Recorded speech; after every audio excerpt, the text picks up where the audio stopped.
Welcome back to another video of the Chocolate Stocks, where we discuss trading strategy, due diligence, and technical analysis on individual stocks, as well as the market in general. So if you're looking for a hot stock, I can help you find a sweet spot. And if this is your first time at the channel, you already know the drill.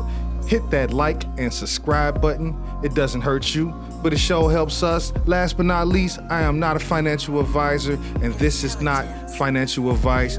Let's get into the video, guys, and straight to the point. What to watch for this week? Well, we're going to watch for our portfolios to grow. I am anticipating a nice green week, especially after the big sell-off we had on Friday, guys. So the market was pretty much down a lot on Friday. A lot of plays got hit. Microvision got hit.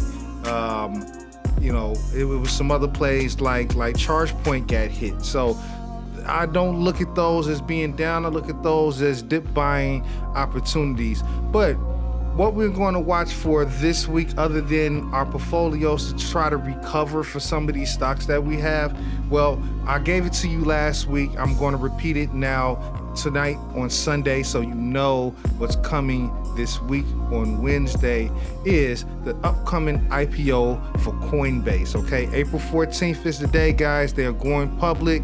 Their shares will be available for trading. Again, if you don't know what Coinbase is, for people who may be seeing this for the first time, it's the largest cryptocurrency exchange in the United States. They're going public April 14th. This means you have a chance to get in at the very beginning, right? But we're not going to just rush into it, because the thing about IPOs is nobody knows exactly what's going to happen out the gate. Again, I gave you an example of two recent IPOs. One was Airbnb, the other one was Roblox. Now Roblox, it took off a little bit and cooled off, and it's back roughly where it started, around the $70 range.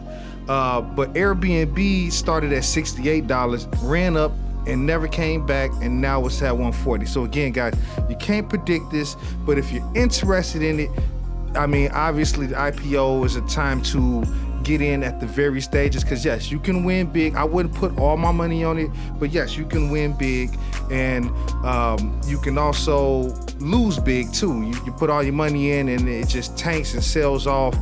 Something happens with cryptocurrency, and I'm just saying, you just never know. It's always a risk involved in investing in the stock market.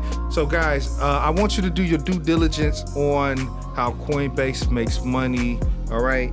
And one other thing I want to put on your radar for this week, over the weekend, as you can see, April 7th was this article. D.A. Davidson, the analyst for GEVO, boost the price target from Coinbase to $440 from $195. So $195 was the initial price target. Like this company can hit this price target. That he's tripled that. So $440. So people are getting very, very, very, very excited about this upcoming initial public offering for Coinbase. So guys, don't get hurt on this, but also don't be scared of this either. Cryptocurrency is the future by all standards, and it seems that it's trending that way. So guys, I think that this is a pretty safe bet in my opinion. I will be looking to enter into Coinbase. I don't know where it's going to start off at. I've heard as low as $28 is the initial price. I've heard as high as $75 on initial price, even $100 as the initial offering. So we'll know on April 14th and what happens from there. So guys, in a lot of these brokerages, you can use fractional sharing. So I will put a dollar amount on what I'm willing to invest in my initial offering, and then just kind of take it from there. Okay, guys, that's my strategy. So I'm setting aside a dollar amount that I'm just going to slap on this at a price I like. Right? I'm not just going to dive into it head first. I'm going to see what that first listing is and see where it trends. I know it's going to go upward, but I just want to see, how it plays out a little bit. I don't like being first, because you can be the first to lose. All right. So moving on from that, again, talking about Friday, all the plays we were following, everything was down except for Fubo TV. Fubo TV ran up. It ran up. Again, guys, we're a couple of us I know I talked to personally. We're in at the $20 mark. All right, guys. Fubo is currently at $23.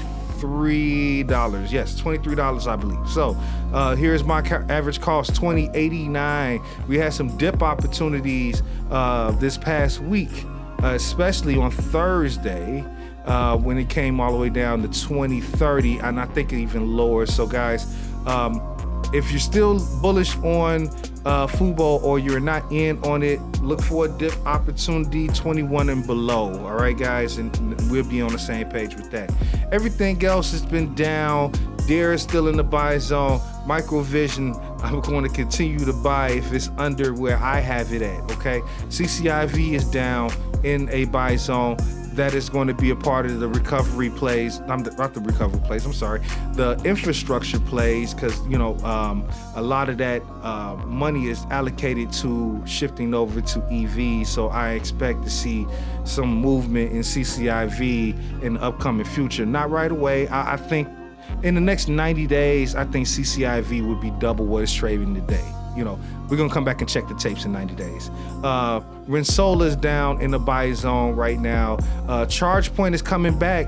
It ran up a little bit. It's coming back. So, guys, if you're in on ChargePoint, you can play this one of two ways. If you're in it for the long haul, then I would say go ahead and just, every time it dips down, just average in, kind of like what I'm doing a little bit with Microvision, but I'm still taking profits off Microvision. Now, if you want to secure your profits on the run-ups on any of these plays, then go ahead and put your trailing stop loss on there, or just a regular stop loss at a price you're willing to sell it at if it drops below, right? So, again, guys, we're going to start to see some upward movement after that whole bloody month of March. So if you want to start securing some profits after some of these run-ups, then it's fine to put your trailing stop loss or your stop loss on these plays, so you secure profits during the volatility.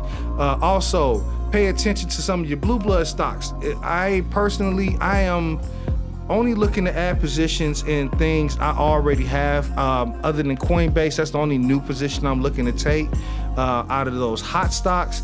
But again, guys, you still need some blue bloods in your portfolio to be, to keep you green when these red months happen, right? One thing I do want to bring to your attention, Apple is on fire, all right? I want to show y'all Apple, right? AAPL. So Apple has just been on a straight rocket ship for the 1, 2, 3, 4 last 5 trading days. It's due for a pullback. I do believe it's going to come back to 130. Let me just go ahead and draw the line there. So as we follow it this week, we'll see if it comes back to that. I do anticipate some type of pullback. Again, we had this stair step here at the 126 mark, and then straight bullish movement for 2 trading days until we hit this 130 mark. Had a pullback to 129 and some change, and then we ran all the way up to 130, right? So I am finally back positive on Apple. And me and my 9 shares, yes, I only have 9 shares, but that's just this portfolio. I still have some other ones at the 119 mark when you had this opportunity during the correction. 119. I got some in another portfolio at 119 and riding this all the way up. So, guys, again, you gotta have some blue bloods in your portfolio to keep you green. Disney, I think, is showing some weakness. You might want to look to enter into that. Neo, Plug, those type of things. Though, especially Neo more so than Plug. But these are companies you're going to strike to own because long term they're going to, they're going to be very beneficial for you. All right, guys. Last but not least, YOLO stocks. YOLO stocks. Now, it's been some weakness in GameStop. Yes, GameStop is looking like it's going to come back to 150. I fully expect 150 to come into play this trading week. Even below that, again, it's been very volatile, and GameStop has not been following the market in some time now. So here's the whole month of February through March, and pretty much while the month of March was bloody for a lot of stocks, GameStop was pretty strong in, this 160 and above channel for pretty much 2 months. So guys, I do anticipate some more pullback volatility. Again, if you in on this, you just gotta hold. You just gotta hold and wait. Same thing with AMC. I'm treating AMC just a little bit more bullish and differently than GameStop, because GameStop is strictly a gamble, in my opinion, at this point. AMC is more of a long-term play that I look to profit off of, because, again, guys, remember, it was $5 back here in February, all right, and it's $9 today. Okay, so if you're feeling a little froggy about AMC, just remember it was $5 in February. Okay, we're just now 1 month removed from that. All right, so guys, relax. We're gonna be fine. That's all I got for you. Want to keep this video short. I'll be back tomorrow after the trading day just to kind of evaluate the market and see what to look forward to next. Until then, thank you for clicking on this video. Hit that like and subscribe button. Again, it doesn't hurt you, but the show helps us. In the meantime, enjoy your Sunday night. I'll see you tomorrow. Take care. Peace.